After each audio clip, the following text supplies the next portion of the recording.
Ano to? Ano mang? Talong. Talong with Itlog. itlog. Yan. Tindakan namin ang talong na may itlog. Ayan, may talong na may itlog mga kabads. Oh. Sarap po. Wow! Welcome to my vlog! Tagal-tagal tayong hindi nagsasalita sa vlog. Ngayon, yan, nakaready na yung ating mga gagamitin sa ating talong. Yan ang talong natin mga kabads. Oh. Masarap. Kasi ano yan eh, yung nung binili namin yan kanina mga kabads, bagong dating, galing farm.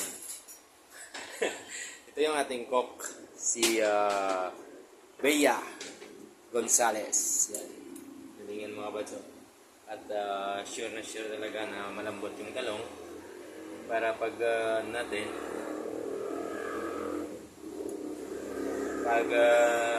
gisa natin mga kabads,